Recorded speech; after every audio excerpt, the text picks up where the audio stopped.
Market में एक बार फिर आईपीओ का महातूफान आने वाला है और इस बार सिर्फ एक दो नहीं, पूरे 25,000 रुपए करोड़ से ज्यादा के आईपीओज लाइनअप में खड़े हैं। फाइनेंस हो, ग्रीन एनर्जी हो, टेक हो या कंज्यूमर सेक्टर, हर जगह से नए आईपीओज आ रहे हैं। चलिए एक एक करके इस आईपीओ कार्निवल को समझते हैं। सबसे पहले बात करते हैं क्लीन मैक्स एनविरो की।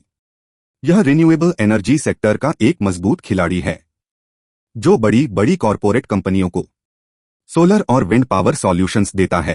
ग्रीन एनर्जी ट्रांजिशन जैसे जैसे तेज होगा, यह कंपनी एक strong long term growth story बन सकती है। इसके बाद आता है फ्रैक्टल एनालिटिक्स। यह कोई आम टेक कंपनी नहीं है, यह एक ग्लोबल एआई और डेटा एनालिटिक्स कंपनी है जो बैंक, रिटेल और बड़े एंटरप्राइज के लिए डिसीजन मेकिंग सॉल्यूशंस बनाती है। आज की दुनिया में डेटा ही ताकत है और फ्रैक्टल उसी ताकत पर काम कर रहा है।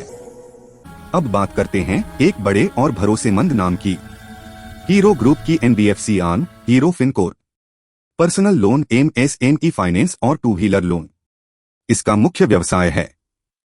मजबूत पेरेंटेज के साथ यहां एक एक्स्ट्रा फायदा भी है, शेयर होल्डर कोटा, जो आईपीओ अलॉटमेंट के चांस बढ़ा देता है, यानी रिटेल इन्वेस्टर्स के लिए एक दिलचस्प मौका।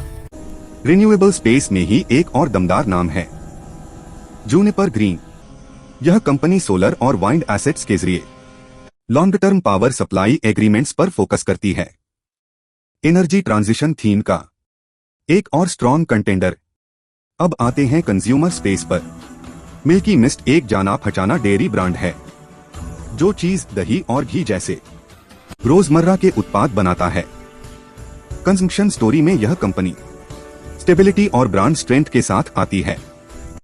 इनोवेटिव भीड़ प्रबंधन और सर्विलांस सॉल्यूशंस देती है, चाहे बड़े इवेंट्स हों, चुनाव हों या फिर इंफ्रास्ट्रक्चर प्रोजेक्ट्स।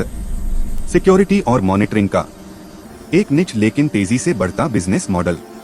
डिजिटल पेमेंट्स के जमाने में मणिपाल पेमेंट भी एक अहम नाम है।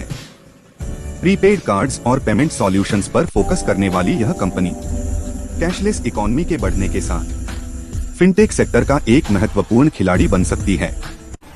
इंफ्रास्ट्रक्चर और हाउसिंग डिमांड पर सीधा खेलता है कनोडिया सीमेंट।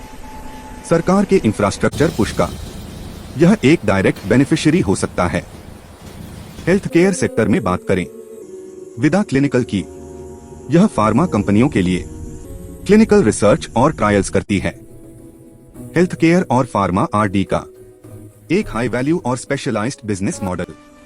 टूरिज्म और लाइफस्टाइल सेगमेंट में एक प्रीमियम नाम है कॉर्डेलिया क्रूजेस।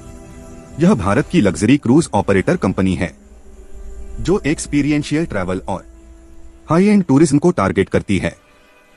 एविएशन और लॉजिस्टिक्स की बात करें तो स्काईवेज एयर सर्विसेज एयर कार्गो और एविएशन सपोर्ट सर्विसेज में सक्रिय। आरडी इंजीनियरिंग इंडस्ट्रियल प्रोजेक्ट्स और इंजीनियरिंग सेवाएं देती है। यह एक एग्जीक्यूशन आधारित बिजनेस है, लग्जरी और ज्वेलरी सेगमेंट में है। पीएनजीएस रेवा डायमंड ज्वेलरी रिटेल और एक्सपोर्ट बिजनेस में सक्रिय यह कंपनी वेडिंग सीजन और लग्जरी कंजम्पशन से डायरेक्ट फायदा उठा सकती है।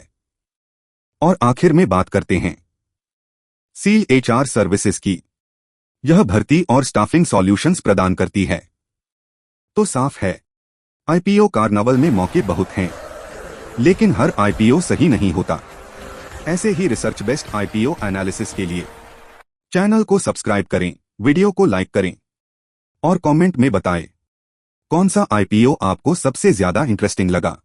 DGN capital management, your success our priority.